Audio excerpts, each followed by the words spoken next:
Thanks for listening to Del Aware. Here's Peter MacArthur. 9:36 now here on Del Aware. I'm Peter MacArthur. It is Thursday. It's July 30th. And if you've been out of work and collecting unemployment, boy, the clock really is ticking now, isn't it? And what better place to turn to get some advice now? Chris Burkhard, Placer Staffing in Newark, has joined us on a number of occasions during this COVID landscape to divulge some really great job-seeking tips. Stuff probably you don't think about firsthand. And this is why the expertise is so valuable. Chris, good morning. Thanks again for joining us. Good morning, sir. Let us turn, why don't we, to kind of the early side of the workforce. What career counseling or job hunting help, Chris, is appropriate maybe for parents to offer their kids that have recently graduated but might be at home now because of COVID? Pete, it's a terrific question that we get quite often. And it was not that many years ago where parents were calling on behalf of their adult children or even asking and calling on why kids did not get a job after an interview. And so parents have generally learned maybe not to helicopter parent, at least recent generations we've seen. However, they want to help and deserve the help because they've often been a part of helping launch that child with education.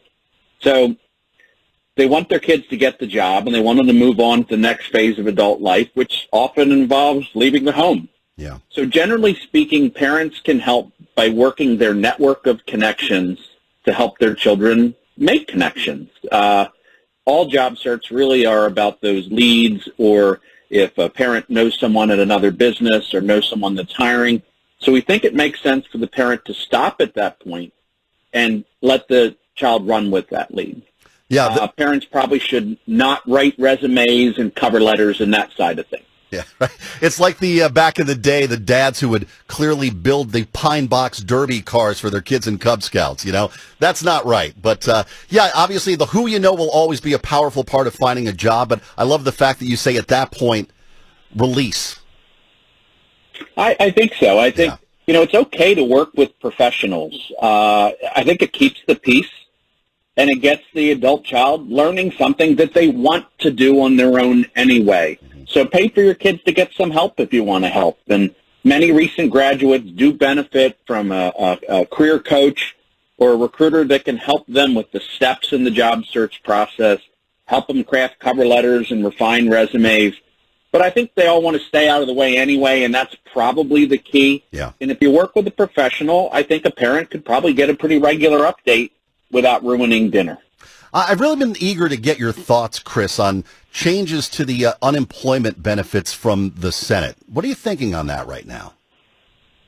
So I'll share some thoughts and then some tips for folks that might be impacted, if that's okay. Yeah. So we're really encouraging all to conduct their search as if a new plan will not roll out in a timely fashion. I believe there will be help from the Department of Labor. It will be there. It's not going to be at the same levels locally, and ultimately it's going to be in some tiered fashion versus the current plan with a strong boost. This is just contingency planning. I think you can be optimistic, but you have to plan for the worst. And right now it does look as if this is going to be tied up in discussion for a little bit anyway. And will be put. You know what? There are, yeah. No, you kicked out for a minute there. I think you're good. Keep going. You're fine. All right. There are jobs. There's a good many of them. The economy improved strongly in June, and it is growing, but it's at a much slower pace now. So, and we think it's going to stay that way for the next few months, maybe to the end of the year. But this, again, if you've listened to our discussions on Thursdays, this is a great time to, if your industry or skills have been impacted, to see if you can transfer them to a new field.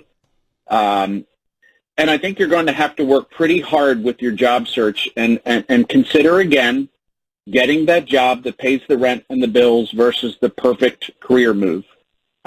People hate to compromise. I understand it. But if you're not in a position to have your search take a little bit longer, then this just might be the strategy to take. Absolutely a great time to, leverage the staffing industry. I have a lot of great competitors or folks in the industry, you can apply and go through the hiring process in days and not weeks. So if you find yourself where you need to get back to work, I strongly recommend it. Chris, you kind of touched on this with your last statement, talking about that job that starts, it's advertised as like a temp job with an opportunity to eventually work with customers directly. So it's kind of a temp-to-hire potential here. What is this scenario, and is that something a job seeker could maybe consider at this point? So it's a very common question because although it's not new, it does seem to always surprise. So many of us wish we had the opportunity to try out a job before we commit to it. And, you know, the number one thing I hear from job seekers is that there's a struggle to create enough opportunities to evaluate. So isn't it cool if you could start as a temporary where someone else could broker that opportunity and you and your supervisor have a chance to work together before you convert to that organization's payroll? Benefits, speed to work, chance to have someone else create job opportunities for you as a broker. It's what job seekers feel and need the most. It's a chance to try a job, experience the culture and the way the business works. And Pete, probably most importantly, at a time where businesses have stuff to do, but there's this degree of uncertainty, It is the way that they're bringing in talent for the short term and long term. Yeah, good to know as well. Well, as we sit here on this Thursday, very uncertain where things will go next. As you mentioned, sure, there will be probably some kind of a pillow for those who remain unemployed. It won't be the $600 a week, but it'll be something. Still, though, it's a little scary for those that have relied on that $600 and now they're in a situation where they're still out of work. We'll see where things go. In the meantime, Chris, for people that might want to check out more about what Placers is and has to offer, tell us where they can turn. Absolutely, Pete, but if I might interject something that I know people are thinking about. We know that safety at work is an ongoing and rightful concern. So I would encourage all job seekers to ask as many questions about safety processes at work, cleaning routines, wearing PPE, even policies around working from home part-time or full-time. That's so new and different for all of us. But we've also been asked a lot that people feel like it's kind of intrusive to ask that stuff. But you have every right to ask that. Now, if you need help with any of this stuff, it's very simple. Google Placers, myplacers.com, and we'd be happy to help. And we have an active kindness plan where we're helping anybody that's been impacted with just any of the things we've talked about and more. Chris, awesome as always. Appreciate your time, your information, and we'll talk again soon. Chris Burkhard, Placer Staffing in Newark. Thank you, sir. Thanks, sir. All right, have a good one.